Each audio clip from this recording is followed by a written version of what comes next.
இன்றே டவுன்லோட் செய்து உங்கள் ஃபேவரட் ஷோக்களை என்ஜாய் பண்ணுங்க. விவேக், நீங்களும் வந்து டான்ஸ் ஆடுங்க.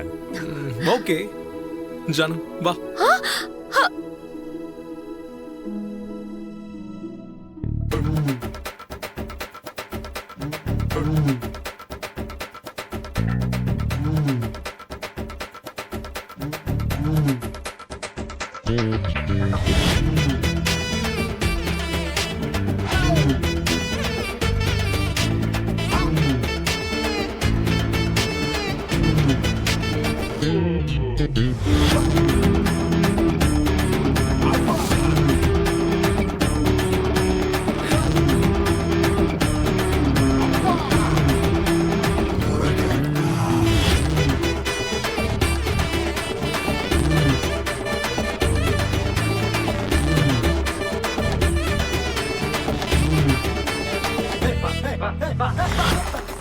என் பிறந்த நாளைக்கு எல்லாரும் டான்ஸ் ஆடி நல்ல gift கொடுத்திருக்கீங்க. I am very happy.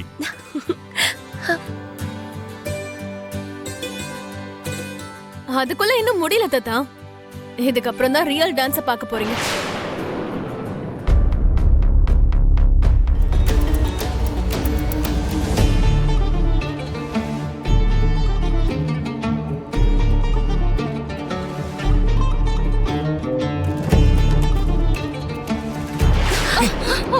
Lakshmi, Manisha, Manisha, Manisha, Manisha, are you Crazy? உனக்கு விளையாட தெரியலனா எனக்கு தெரியாதுன்னு விட்டுரு. அதை விட்டுட்டு நான் பண்றேன் பாத்துக்கிறேன்னு சொல்லிட்டு இப்படிதான் பண்ணுவாங்களா? என்னங்க,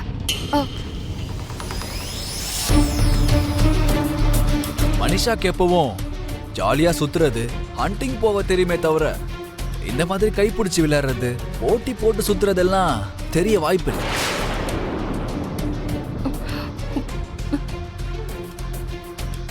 என்ன மனிஷா, தாத்தாவை இம்ப்ரெஸ் பண்ணணும்னு நினைச்சியா? லக்ஷ்மி கிட்ட சாரி கேளு.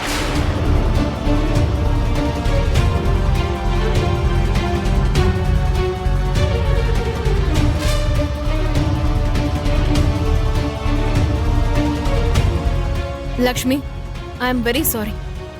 இப்படி நடக்கும்னு நான் கொஞ்சம் கூட எதிர்பார்க்கல. ஐயோ மனிஷா, இதுக்கு போய் ஏன் சாரி இல்ல? இது ரொம்ப சின்ன விஷயம். இதெல்லாம் நீ பெருசா எடுத்துக்காத, சரியா?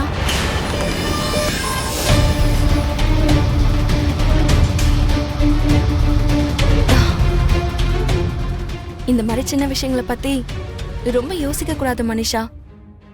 ஏதோ தெரியாம நடந்துருச்சு. நீ ஒன்னும் வேணும்னு பண்ணலல்ல. நாம ஒருத்தரோட மனசுல இடம் பிடிக்கணும்னா அவங்களுக்கு பிடிச்ச மாதிரி தான் நடந்துக்கணும். அவங்க மனசுக்கு ஏத்த மாதிரி நடந்துக்கணும்.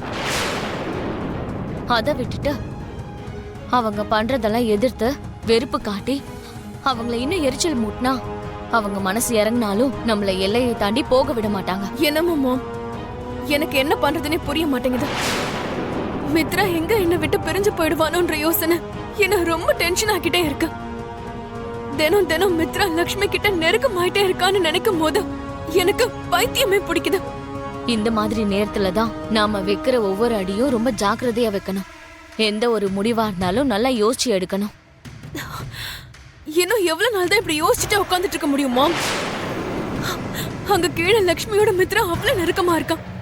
அத பார்க்கும் போது என் மனசுல எரிமலைய வெடிக்கிற மாதிரி இருக்கு. கோபம் என்ன அறியாமையா வருது. மனிஷா, இந்த நேரத்துல உனக்கு வர வேண்டியது கோவம் இல்ல, யோசனையும் கட்டுப்பாடும் தான் வரணும். இது எல்லாமே இருந்தாதான் மித்ராவை உன்னால சொந்தமாக்கிக்க முடியும். அப்படி இல்லைன்னா இப்போ உங்களுக்குள்ள இருக்கிற இந்த ஒரு அடி தூரம் நாளைக்கு பெரிய கேப்பா விழுறதுக்கு வாய்ப்பு நிறைய இருக்கு. அந்த லக்ஷ்மி வராம இருந்திருந்தா மித்ரா கிட்ட நான் கொஞ்ச நேரம் அன்பா பேசி என் பாசத்தை காட்டி அவனை என் வழி கொண்டு வந்துடலான்னு நினைச்சேன். ஆனா மித்ராக்கு வால் மாதிரி அந்த லக்ஷ்மியும் பின்னாடியே வர. இப்ப நான் என்னதான் பண்றது மோம்? நீ கோவத்தை கம்மி பண்ணு மனிஷா, கொஞ்சம் கூலா யோசி. அப்பதான் ஏதாவது ஒரு தீர்வு கிடைக்கும். இந்த ஃபங்க்ஷன் முடியறதுக்குள்ள மித்ரா கிட்ட கொஞ்சம் பர்சனலா பேசுறதுக்கு ட்ரை பண்ண. அப்போதான் உனக்கு கொஞ்சம் நிம்மதியா இருக்கும். புரிஞ்சுதா?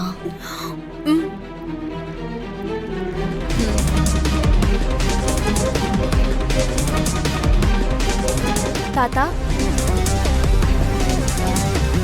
தாத்தா உங்களை தான். ஆ? ஆ, என்ன ஏதோ ரொம்ப யோசிச்சுக்கிட்டு இருக்கீங்க? மனிஷாவையும் நீரஜையும் கண்ணி மிக்காம பாத்துக்கிட்டே இருக்கீங்க. அதெல்லாம் ஒண்ணும் இல்லம்மா. மனிஷாவும் நீரஜும் ஒருத்தர் விரும்புறாங்க. ஆனா அந்த விஷயத்த தாத்தா கிட்ட சொல்ல மாட்டாங்க.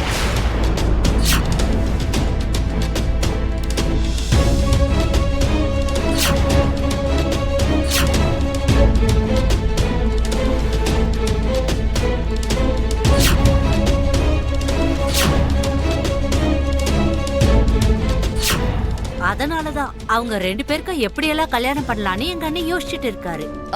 ஆமா தாத்தா, எனக்கும் அப்படிதான் தோணுது. 2 பேரும் காதலிக்கிறாங்கன்னு நினைக்கிறேன். வார்த்தையில சொல்ல முடியலனாலும் அவங்க நடந்துக்கிறத பார்த்தாலே தெரியுது. ஓ, உனக்கும் அப்படிதான் தோணுச்சா? அப்படின்னா அவங்க 2 பேரும் கண்டிப்பா ஒருத்தர் காதலிக்கிறாங்கன்னு தான் அர்த்தம். அது மட்டும் இல்ல தாத்தா, எங்க வீட்ல நடந்த வெடி விபத்துல நீரஜ் தன்னோட உயிரை பணியம் வச்சு மனிஷாவை காப்பாத்தினாரு. இது பாருங்க, என்னோட பிறந்த நாள் அதுவுமா உங்க எல்லார்கிட்டயும் ஒரு குட் நியூஸை ஷேர் பண்ணிக்கணும்னு நினைக்கிறேன்.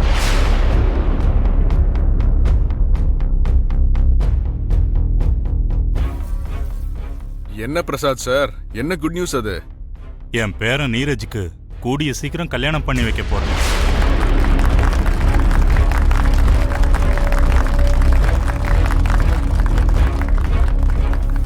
வாவ், ஆமா, பொண்ணு யாரு? எங்க நீரஜ விரும்புற பொண்ணுதான். அவளும் இங்கதான் இருக்கா.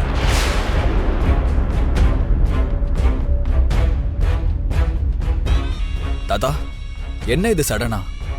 இந்த மாதிரி ஏதாவது இருந்தா நம்ம அப்புறமா பேசிக்கலாம். நீரஜ், நீ சும்மா இருடா. உன் மனச பத்தி, உன் மனசுல நினைக்கிறத பத்தி இந்த தாத்தாவுக்கு தெரியாதுன்னு நினைச்சியா? அந்த பொண்ணு யாருன்னு இன்னும் சொல்லவே இல்லையே. அந்த பொண்ணு வேற யாரும் இல்ல, என் பேரன் நீரஜுக்கு சைல்ட்ஹுட்ல இருந்தே ஃப்ரெண்டு மனிஷா.